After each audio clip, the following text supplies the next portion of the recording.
Foi com barcos iguais a estes, que hoje são peças de museu, que se iniciou um dos períodos mais ricos e ao mesmo tempo mais controversos da história portuguesa. Um ciclo que vai do desafio ao grego e ao troiano até à apagada e vil tristeza.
Algarve de Além-Mar.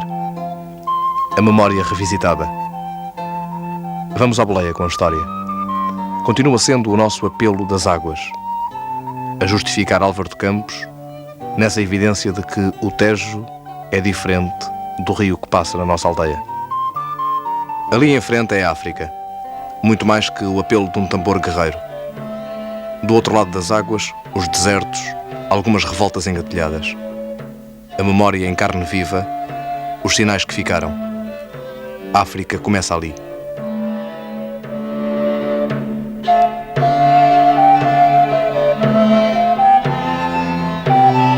Ceuta, a das muralhas. Início de uma época. Ceuta, a transfigurada. Canção da amargura, ainda a memória em trânsito, os sítios e os nomes. A paz podre rubricada com Castela precisava de um feito empolgante. Dom João I tinha filhos a quem queria cavaleiros por mérito próprio. Uma poderosa esquadra sob a bandeira de Dom João I chegou para ficar pela força das armas em 1415. Ceuta foi tomada por razões de corte e por todas as razões capazes de inventar um sonho imperial. Os cronistas da época não deixam de assinalar o apetite da burguesia comercial lisboeta por esta ponte do tráfego oriental e africano. Mas as crónicas não preenchem o vazio do enigma. Permanecem obscuras as verdadeiras motivações desta empresa que vinga sobre a revolta nunca amordaçada de árabes e berberes.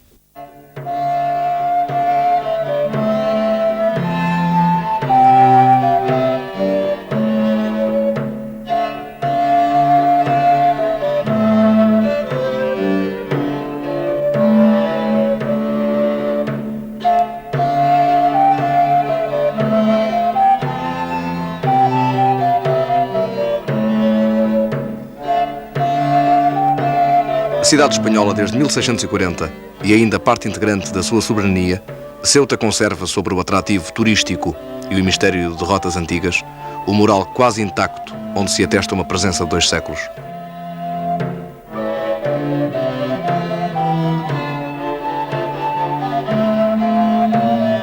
O escudo português sinaliza muito mais que fragmentos de memória. É hoje o escudo de Ceuta, no edifício onde funciona a Câmara Municipal.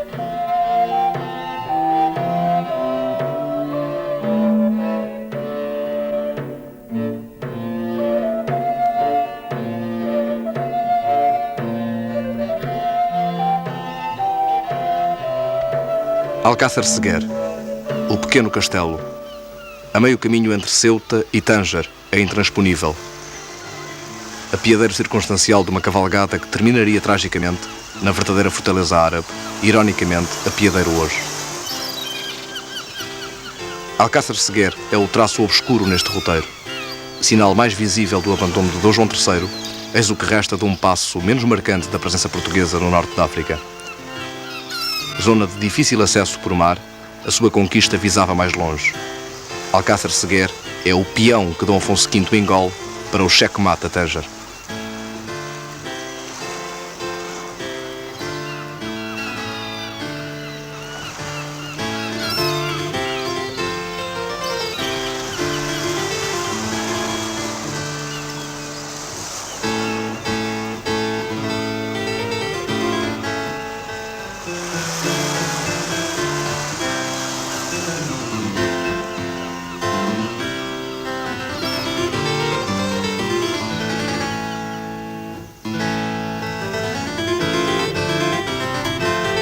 Deixar que os olhos corram sobre estas ruínas é antecipar na consciência histórica a verdade de Alcázar Quibir.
Um guia marroquino alinhava hoje aos turistas americanos a descodificação destas pedras e diz, por exemplo, aqui viviam os portugueses.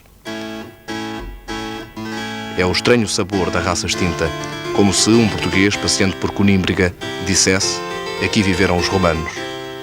Curiosamente, as próprias autoridades marroquinas, respeitadoras deste passado, sua história também, deixam Alcácer Seguer despojada na sua inacessibilidade, cadáver por embalsamar.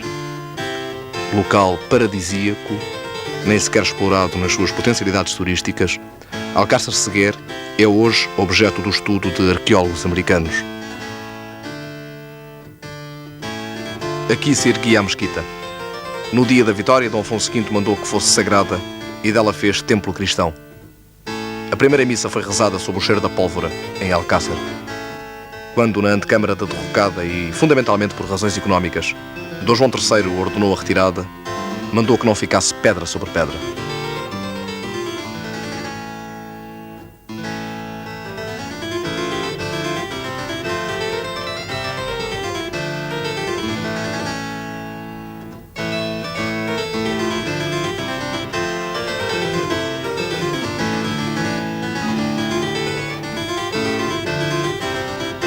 O templo cristão foi completamente destruído para que não voltasse a ser mesquita. Hoje restam estas pedras tumulares, material de investigação à porta fechada, no Museu de Tanger.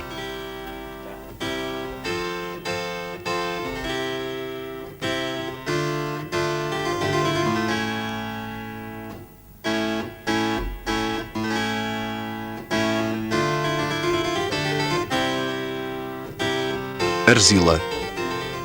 Tomada por Dom Afonso V em 1471, é hoje uma interessante cidade turística.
barcos saíam pelo verão, mas o mar tinha as suas próprias estações. Diante da Resila se erguiam em agosto estes rochedos, muralha avançada em costa de abordagem difícil. Muitos homens morreram com terra firme à vista. Foi duro atravessar esta ponte que deu a Afonso V o título de africano.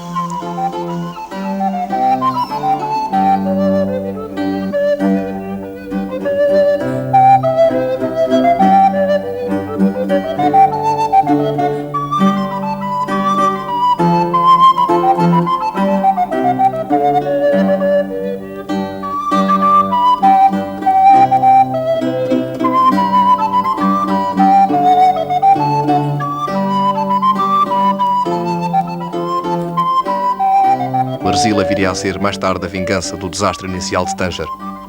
Vingança levada ao extremo. A matança de Resila é um dado histórico. Um pormenor curioso. Entre os prisioneiros feitos na tomada de Resila, encontrava-se um filho do rei de Fez, que Dom Afonso V trouxe para Portugal e mais tarde devolveu a troco de um resgate. Essa criança, que viveu há alguns anos no Paço, em Portugal, viria a ser mais tarde rei de Fez e teria por cognome o Português.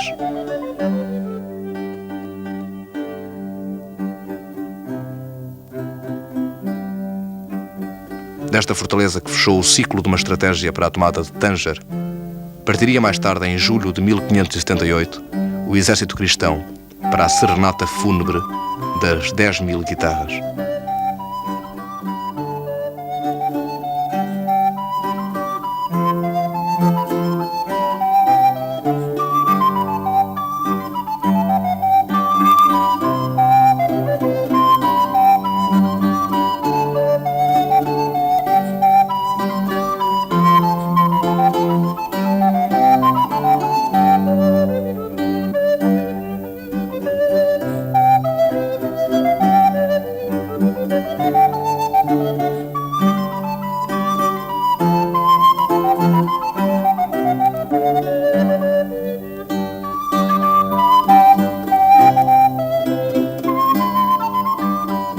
Chega-se à Resila e pensa-se que estranha sensação de já visto, uma espécie de algarve. Depois tomamos a consciência dos sítios e do tempo histórico e, regressados ao lado de cá do mar, dizemos que estranhos sinais árabes. E então sentimos que a história é uma construção lenta e que as pedras e os sítios têm a marca de homens capazes de sonhar os mesmos sítios, e o céu não cai sobre as nossas cabeças por termos vislumbrado em Resila um bairro de pescadores de Olhão.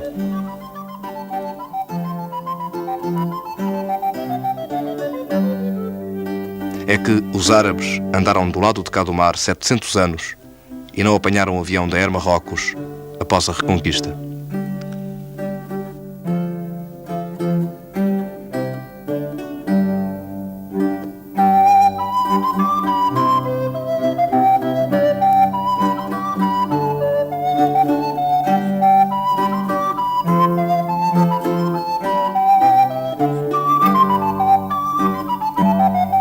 Tanger, a intransponível, tomada pelo cerco. A presença portuguesa em Tanger foi curta. Tanger foi um fracasso militar e económico. Hoje, da Tanger memória, restam fragmentos incrustados no casario, como nas muralhas da antiga Lisboa, os restos de uma época, canhões medievais silenciosos.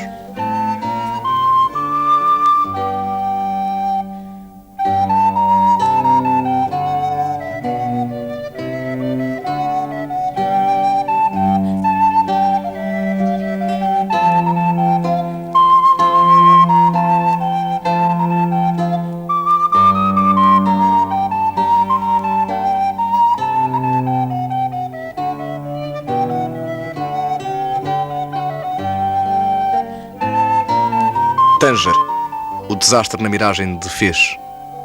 Em Tanger é capturado o infante Dom Fernando, durante a primeira tentativa da ocupação.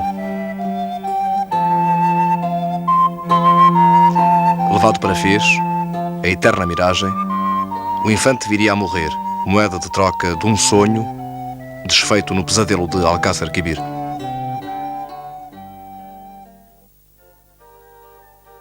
Foi nestas muralhas que hoje visitamos que o infante Dom Fernando pereceu na sequência da recusa de Lisboa ao ultimato do Reino de Fez. O mesmo reino que destrói finalmente em Alcácer Quibir não apenas o sentido de uma cruzada, mas o sonho de uma expansão.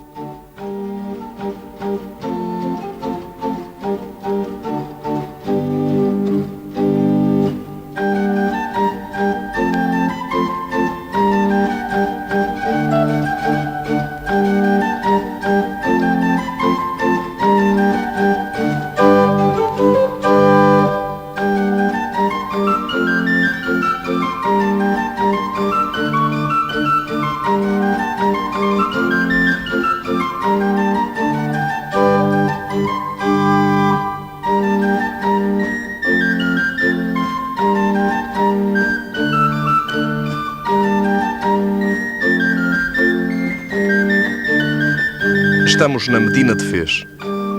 Do lado de dentro das muralhas, o exuberante mercado. O artesanato, os produtos agrícolas, materiais de couro, as tâmaras. A feira. Mosaico de um cotidiano. O que se vende, o que se compra, o que se respira. Gente. Esta gente de Fez, onde os portugueses nunca entraram pelas armas. Dentro destas muralhas, neste sítio exato, os antepassados destes homens suportaram o solidário pesadelo da ocupação, suportaram a queda de Ceuta, Alcácer Seguer, Arzila, Tânger, tiveram novas do franquear de Azamur e Mazagão mais ao sul e resistiram até ao resgate de Alcácer Quibir, reafirmação plena da sua identidade.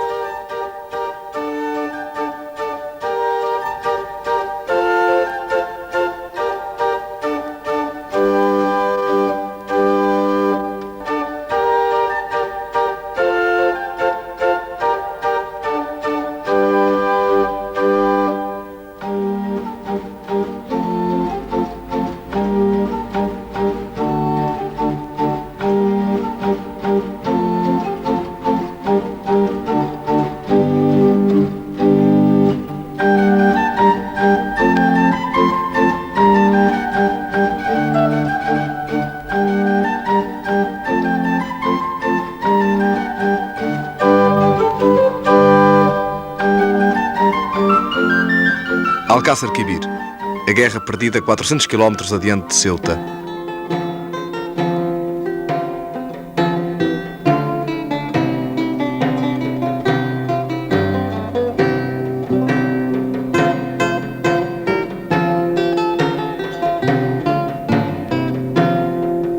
O deserto era ainda mais longe e o Mouro conhecia muito mais que o deserto. Nos mesmos campos vergastados pelas cavalgadas de guerra, nestes campos da Batalha dos Três Reis, da balada fúnebre das 10.000 guitarras, a miragem tornada real do camelo que ajuda hoje a semear a terra.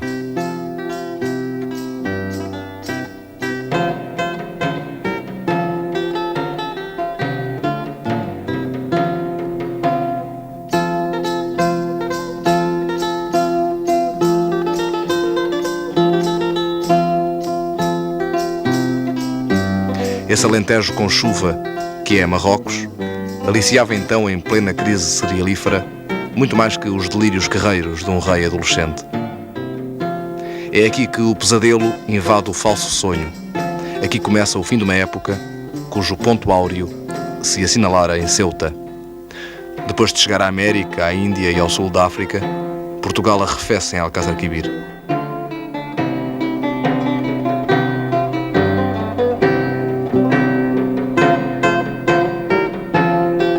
Onde é hoje um apiadeiro de outras viagens, ficou encerrado um ciclo da nossa história. Até a lápide construída em 1949, quando Marrocos estava dividido em dois e, curiosamente, a fronteira passava em Alcácer Quibir, o norte sob domínio espanhol e o sul sob domínio francês, até esta lápide perdeu o cunho monumental da ostentação. Hoje, quase lápide de cemitério, parece assinalar: aqui jaz o sonho de uma época. Retomamos a viagem por Algarve de Alemar. Atrás deixamos Ceuta, Alcácer Seguer, Arzila, Tânger, Fez, Alcácer Quibir. Mais ao sul, atravessando longos espaços de verde, Marrocos de expressão francesa. Garbe inteiro, de que fomos rosto. Por ele vamos, retrato, raiz dispersa, nossa raiz dispersa.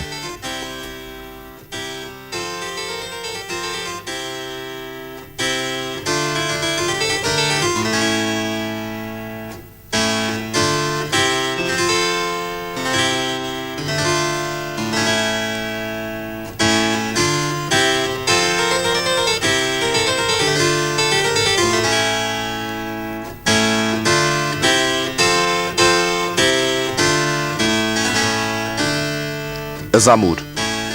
Aqui a presença portuguesa saldou-se pelo fracasso. A tomada de Azamur foi extremamente dificultada pelas más condições de navegabilidade do rio, cuja desembocadura a Câmara vai acompanhando pelos espaços das muralhas.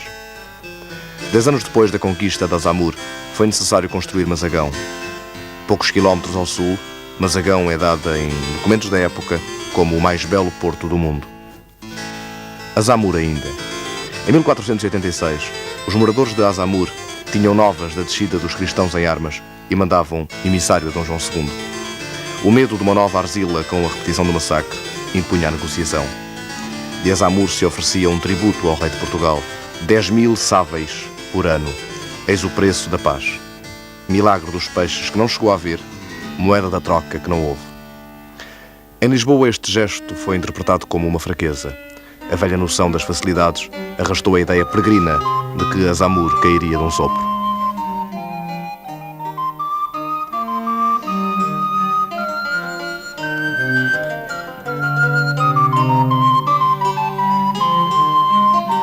Estas construções que vistas no Algarve diríamos, isto é árabe.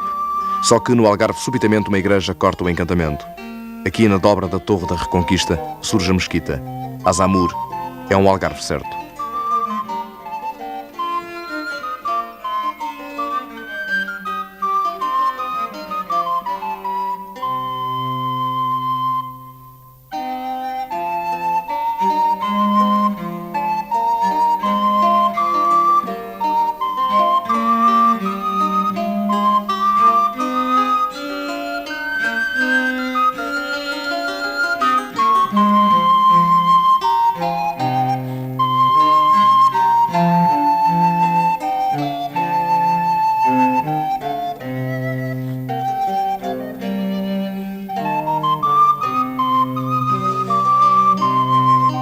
Ruínas do castelo onde viveu o último capitão português, antes da retirada.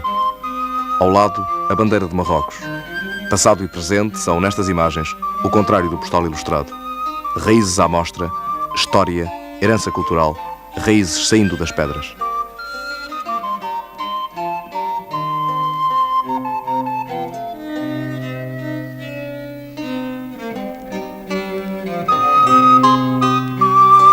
Em 1508, falha estrondosamente a primeira tentativa para a tomada de Azamur pelas armas. Os barcos encalham e ficam destroçados no rio. Azamur permanece de pé, árabe e soberana. O escárnio e maldizer dos que haviam ficado nas amarras do Tejo, nesta altura em que a bandeira portuguesa já esvoaçava na Índia e no Brasil, instalam-se paulatinamente na crónica trágico-marítima. Assim nasce o dito popular que faz escola até perto do século XVIII. Aquele parece que vai tomar Azamur com uma caravela. Azamur seria tomada com 500 caravelas em 1513. 13.000 soldados de infantaria, 2.000 cavaleiros. Instalado o cerco a Azamur, a sua gente foge durante a noite levando tudo quanto podia. Os portugueses tomam uma cidade fantasma, numa gigantesca operação frustrada em si mesma, embora vitoriosa. Nem a pilhagem correspondeu ao alimentado sonho expedicionário. Azamur deserta, desertos os campos em redor. Os mouros de paz, como eram conhecidos os habitantes dos arredores, também debandaram. Os mouros de paz fugiam da guerra.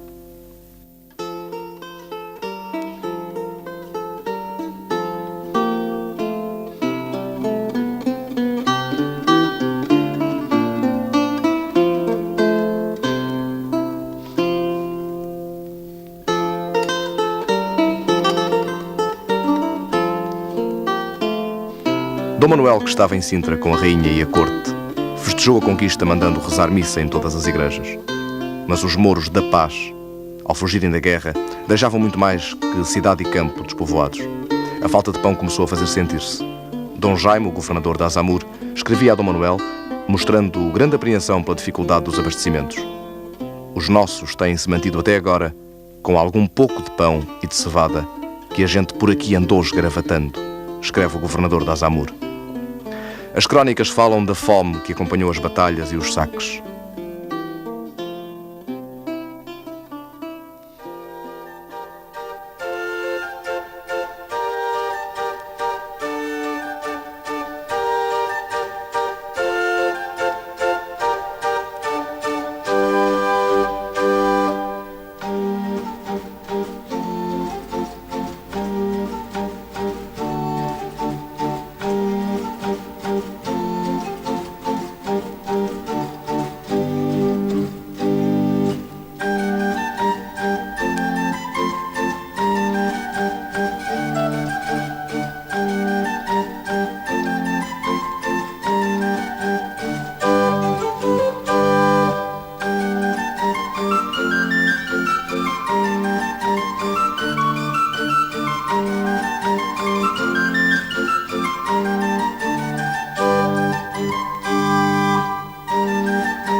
Mazagão, dita hoje El Jadidá, a Nova.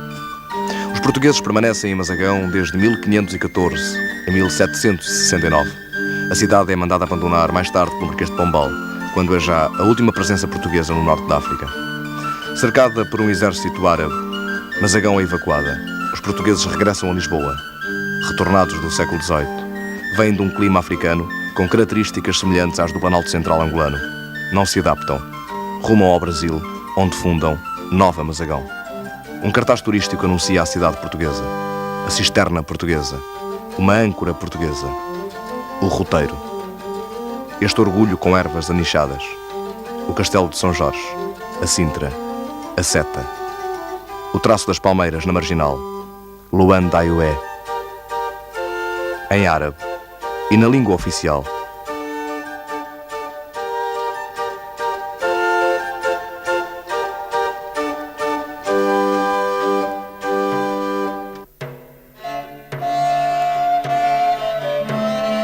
A fortaleza, a ocupação, a desocupação. A lenda árabe de Lisboa, o Santo António das nossas lendas, aqui feito baluarte.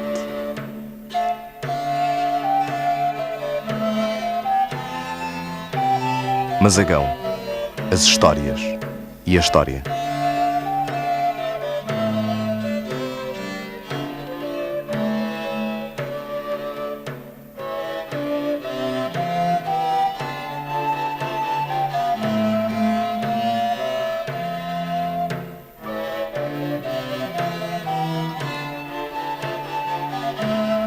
Uma placa em português. Estas armas, homens ilustres, feitos fidalgos, de agosto, os olhos a passar devagar sobre o nome dos sítios.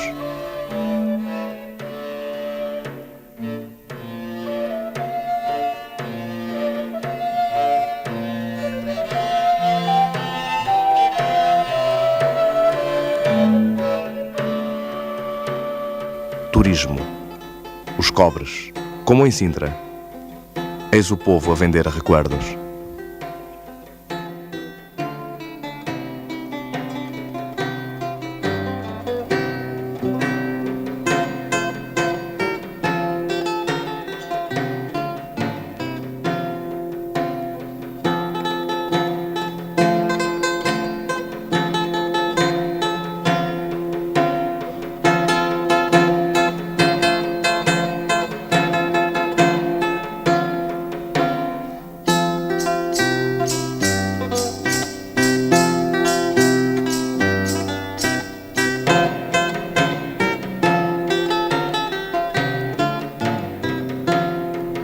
Vamos passear pelas muralhas, a capela de São Sebastião, o símbolo árabe, abandonado ao velho guarda que fala dos aventureiros do mar tenebroso, como quem fala dos avós.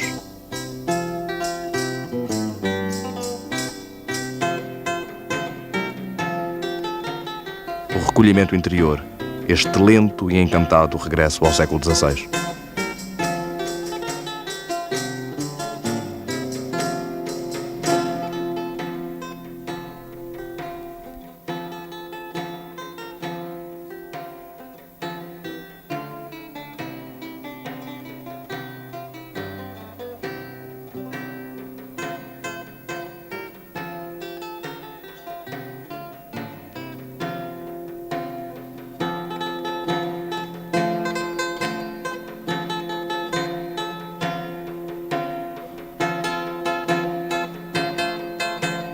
A Porta do Mar, a mesquita e a igreja, lado a lado.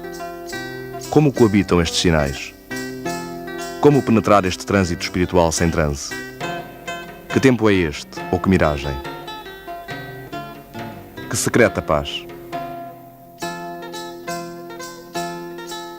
No século VIII, os árabes ocupavam toda a Península Ibérica, para permanecerem séculos no garbo do Andaluz, os reinos de Córdoba, Sevilha, as cidades árabes, Beja, Mértola, Serpa, Silves, cidades importantes, marcos da civilização árabe no garbo do Andaluz. E uma pequena povoação chamada Lisboa, a Alfama de hoje, que terminava no chafariz de dentro. Aí está, na aproximação de Mazagão, o sentido real da presença portuguesa, como no garbo andaluz, a marca da presença árabe. troca de influências civilizacionais e culturais, povo misturado, espada e alfange, mesquita e igreja, besta e flor, trigo e sangue. O geógrafo árabe Edrissi escreve sobre a lenda dos aventureiros do Mar Tenebroso, os 8 primos irmãos aventureiros que deixaram o nome numa rua da Lisboa medieval. 500 anos antes das caravelas, saíram de Lisboa, a árabe, à descoberta de Algarve, o Dalemar, o árabe. E correram para o sul durante 12 dias e acharam uma ilha que parecia habitada e cultivada. Aproximaram-se para a reconhecer. Pouco tempo depois foram cercados por barcos, feitos prisioneiros e levados para uma vila situada à beira-mar. Entraram seguidamente numa casa onde viram homens de alta estatura, de cor ruiva, pouco peludos, que traziam cabelos compridos, e mulheres que eram de rara beleza. Ficaram 3 dias nessa casa. Ao 4º dia veio um homem que falava a língua árabe, que lhes perguntou quem eram, porque tinham vindo e qual era o seu país. Contaram-lhe toda a sua aventura.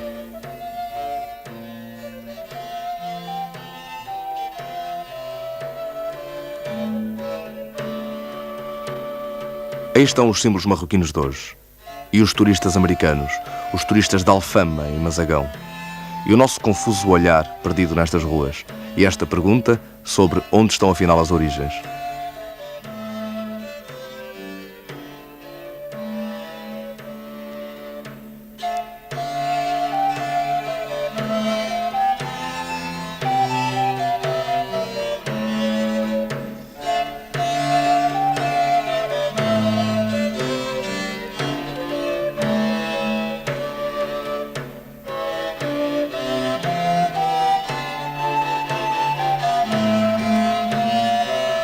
O candeeiro ali, a saudade espantada dos fados, a janela com tabuinhas, o fado da Mariquinhas.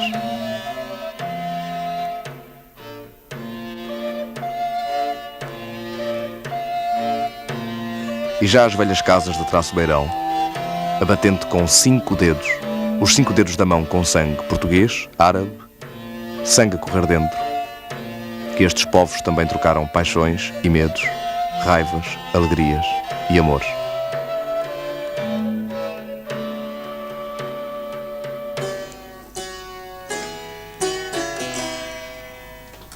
Agora, do lado de cá das tabuinhas, passam os árabes com as suas roupas, na Rua da Carreira.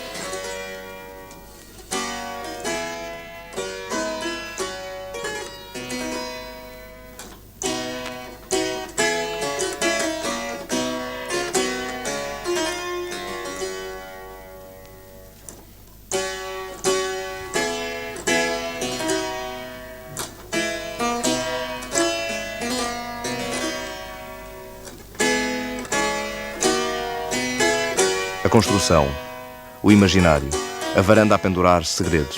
Quem guardará segredos na Rua do Celeiro?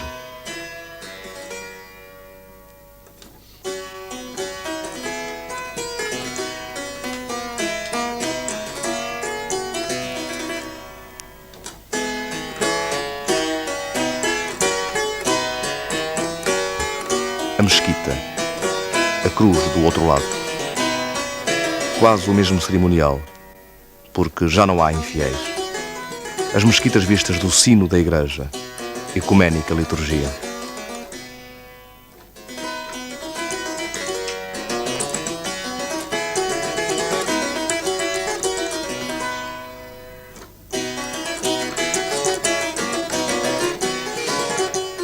O interior da igreja, deixada pelos franceses em 1956.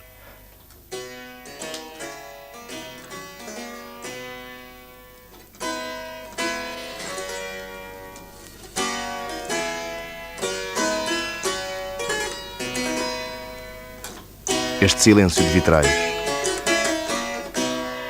A biblioteca paroquial. As vestes do último padre. Esta paz. Este altar de sacristão Moro.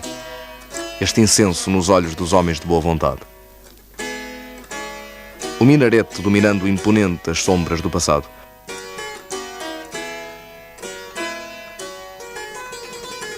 A Rua da Cadeia.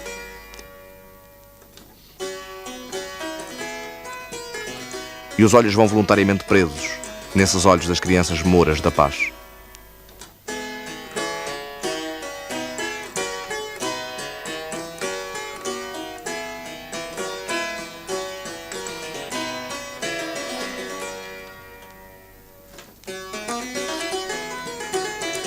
Os olhos vão desaguar na praça do terreiro e ficam a ordenar os sítios, nesta esperança, neste esperar.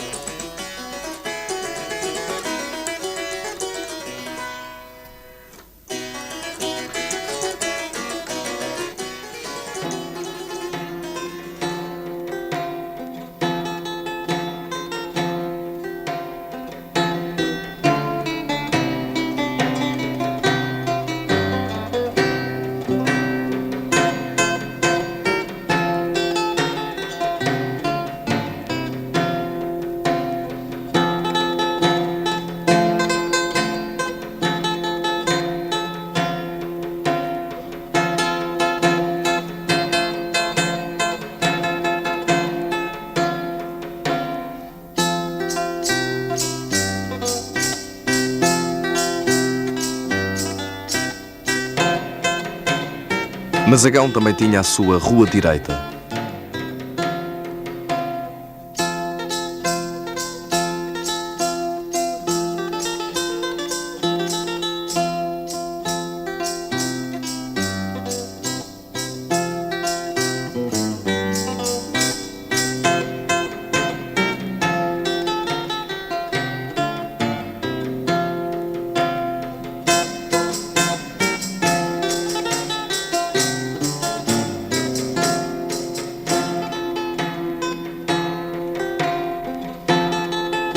Hoje as mulheres vão a caminho dos fornos de pão. Estes fornos que acendem o ritual nas velhas ruínas portuguesas. O sabor antigo da bola de Trás-os-Montes. O pão de trigo que floresce em Alcácer, que deita espiga em todo este alentejo com chuva.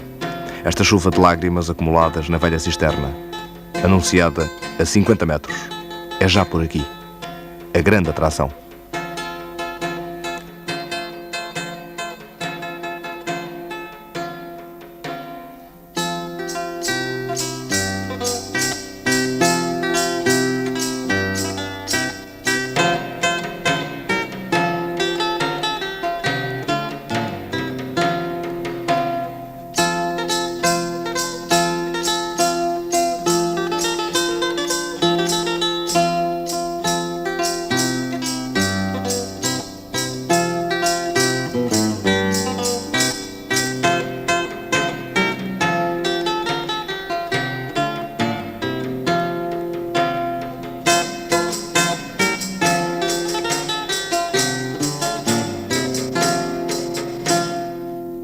Acabámos a nossa viagem a Mazagão.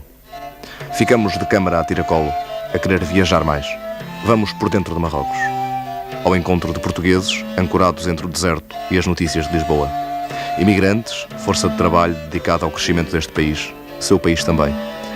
A corrente de imigração para Marrocos foi iniciada há muito tempo e atingiu grande proporção. É curioso verificar que a primeira escola para filhos de imigrantes, hoje já inexistente, foi construída em Casablanca. Marrocos foi também um roteiro privilegiado da aventureira inquietação deste povo, que está na construção civil em França, no pequeno comércio na Venezuela, na especialização técnica em África. Eis um exemplo. Neste Marrocos de sobreiros sem know-how de cortiça, vamos encontrar um técnico português à frente de uma fábrica de rolhas. Resultado de um acordo ao nível estatal, esta fábrica é um dos muitos locais onde portugueses e marroquinos acionam lado a lado a grande engrenagem da produção.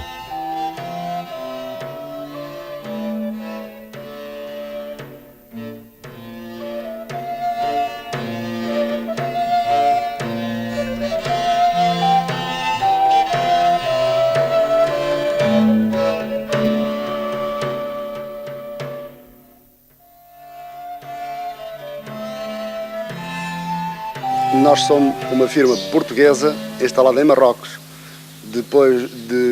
A partir de 1974, é efetivamente uma firma marroquina, mas que toda a direção técnica desta firma é portuguesa, pela tradição normal que nós temos de Portugal, sobretudo na zona norte de Santa Maria de Lamas. Estamos cá, portanto, pensamos que é para continuar, pois achamos que Marrocos tem imensas possibilidades no aspecto industrial e penso até que para a indústria portuguesa, em geral, Marrocos seria um país ideal sob o plano de investimento.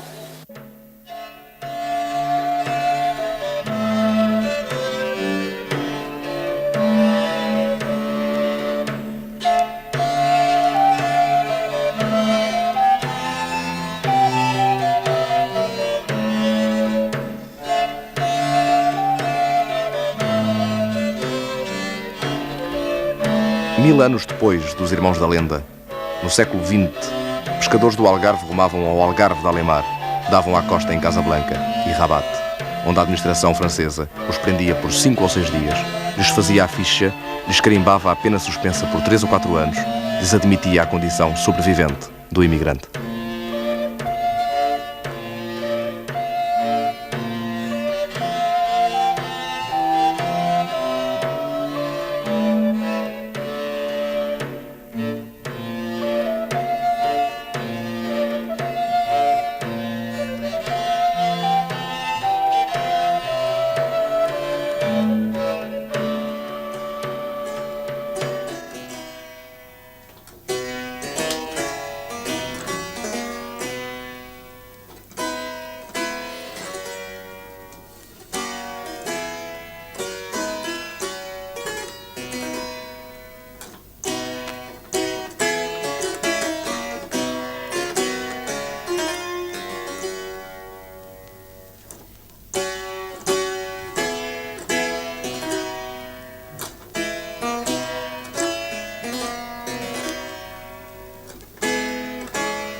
Algumas famílias estão em Marrocos há muito mais tempo. Nos arredores de Rabat, uma oficina de metalomecânica ostenta no letreiro o nome português: Nascimento e Domingues. 3 gerações de nascimentos continuaram esta presença de suor e determinação.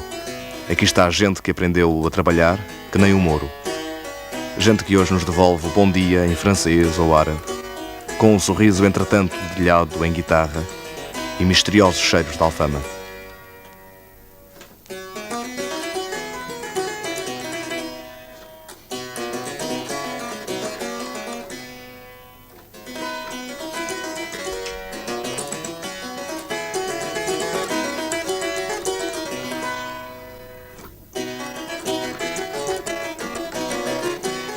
Tenho de dizer é que já tenho 53 anos cá em Rabat, em Marrocos.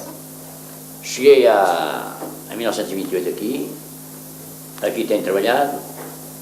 Aqui nasceram minhas filhas, estudaram. E outros portugueses que vieram então em 49 com muitas dificuldades e chegavam aqui e eram presos porque vinham clandestinamente. E os pobres depois uns pagavam, outros, assim como esta manhã um amigo nos contou, na verdade, que deram 5 anos de prisão por ter vindo clandestinamente, vinham nos barquinhos pequeninos, a maior parte deles não sabiam nadar, chegavam aí à Rés do Mar, ou chegavam ao mar e não sabiam nadar, porque os barcos tinham medo de ser apanhados pelas autoridades marquinas, e ficaram aqui muitos, e outros foram-se embora. Hoje já a colónia é mais pequena, hoje a colónia portuguesa aqui é pequena. Pode haver aqui a Rabat uns 60 a 50 portugueses, não mais, onde houve já 600 a 700. Onde foram para a França, foram para Portugal, e nós aqui vamos vivendo até voltar para a nossa terra.